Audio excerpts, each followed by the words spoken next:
So, what is it that really restores us to God? Is it having a perfect analysis of where we stand, or is it by having the right relationship with Him? The essential thing we're going to explore in this video is the idea that if your relationship with God is right, then you don't need perfect certainty about whether or not you've committed mortal sin. And this is because trust and love restore you to a relationship with God, even if you are wrong about whether you have committed a mortal sin. The problem is that in our lives, we can get into situations where we don't trust. We can essentially get ourselves caught in this position where we don't actually rely on God or love God because we fear God in a disordered way. Not in the sense of revering God, but just that we just feel agitated. And so because of this agitation, we don't have confidence in God because we think it's wrong to have confidence in God. And there are many different layers to this, but one of the layers to this can be a very simple problem, a simple misunderstanding of the way to be reconciled back to God. And I think that what I'm going to describe in this video, there's two mechanisms that are essential to it, and two explanations of one of the parts of the mechanism. And when we have accurate knowledge, we can then proceed with much more confidence. So the essential idea here is that we have a defibrillator in our soul. This defibrillator has been described in Scripture, where you hear the words, "Trust in the Lord and do good, and you shall live in the land," and, enjoy it. It's an Old Testament passage. Trust in the Lord and do good. You can look that one up. But this is very important because these are like the two paths of the defibrillator. Trust in the Lord and do good. And in this time period, in terms of the public revelation is trust in the Lord and do good. And in private revelation, we hear in the Ceaseless Act of Love devotion, Jesus speaks to Sister Consolata and he says, I will take care of everything. You think only of loving me. And again, that's trust and love. Those are the two things, the two paths of the defibrillator, both throughout all history, are trust and love. And so and this love can be charity toward God and our neighbor. And the trust is, having faith in God, knowing that He's going to help us and believing that He's good and all those things. So we have those two paths of the defibrillator. So we can use those to defibrillate ourselves, essentially. And if you think about it, it's not necessarily defibrillating ourselves because the defibrillator has electricity. But there's that sense of, how do we wake up our dead heart? And that electricity from God comes through the use of those two paths. The two pads themselves without electricity do nothing. It's from God, and God works in us to make us use the defibrillator, so to speak. And sometimes, so that's a good way of thinking about it. We could also make other metaphors about the priest using the pads. We can keep going. But the main thing here is how do we really live our daily lives in a sense of confidence and love for God rather than fear? How do we get past this? How do we make this work? Well, again, by living out the two sides of that defibrillating act. Trust in God, knowing God will take care of everything, surrender of control. And it's an act of love expressed as confidence in Him. And then there's that other way, which is love for God, directly choosing Him and neighbor, a movement of the heart toward communion with God and neighbor. Both are acts of love. And perhaps both are spiritually defibrillating on their own. But their real power is when they're together. I think this is a really important thing to bring up here because there's two possibilities here. It can be that to perceive God as good and to then trust Him, if it is fully done, it may in itself be an act of perfect love that restores us to relationship with God in a passive manner without making a concrete act, because the act of love for God is implicit in trusting Him.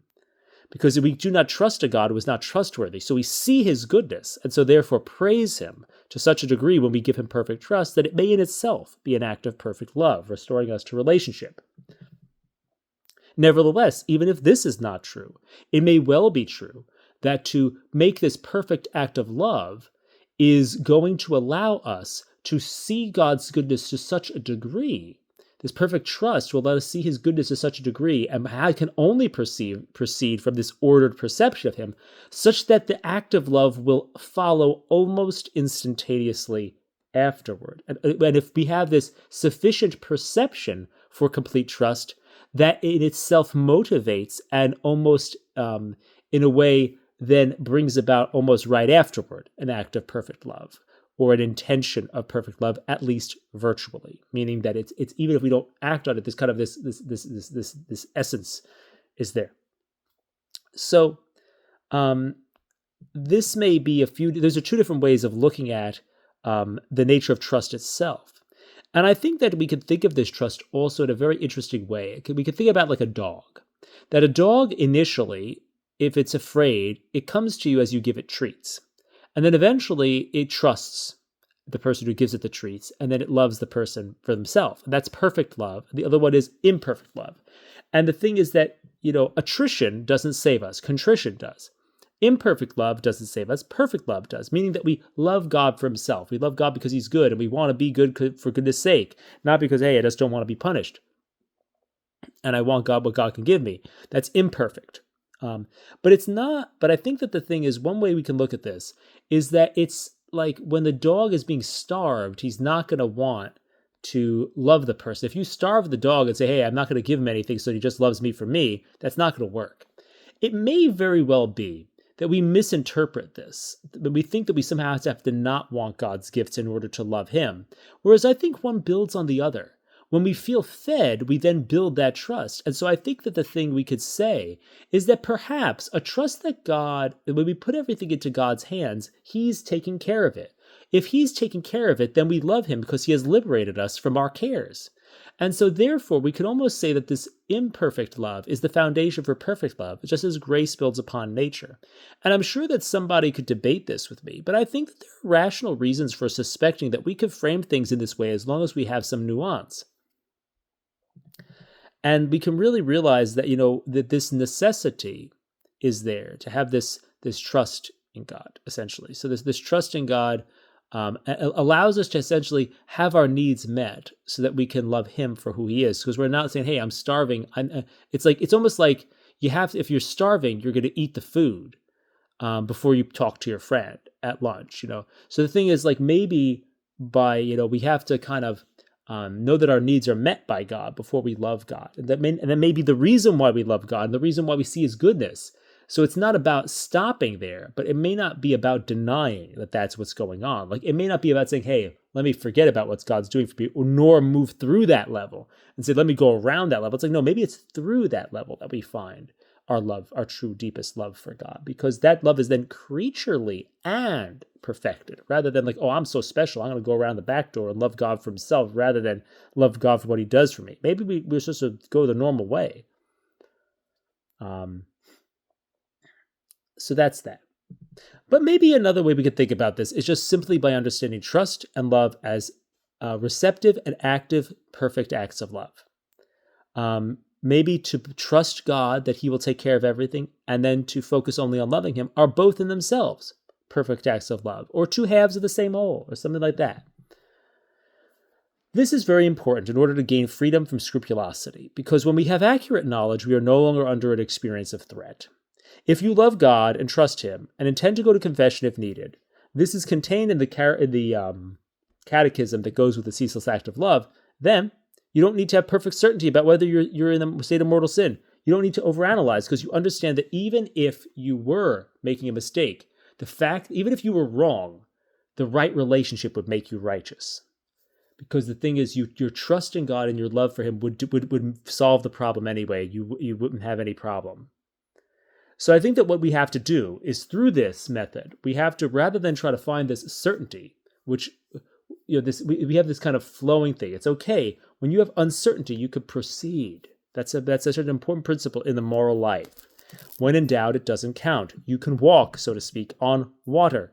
When you are in doubt, meaning water, flowy, like messiness, you don't know there's all these fluctuations. You don't know, but you can walk on water. You're allowed to.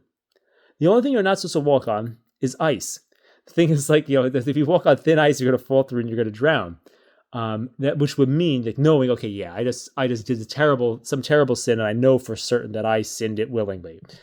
That's not a good idea.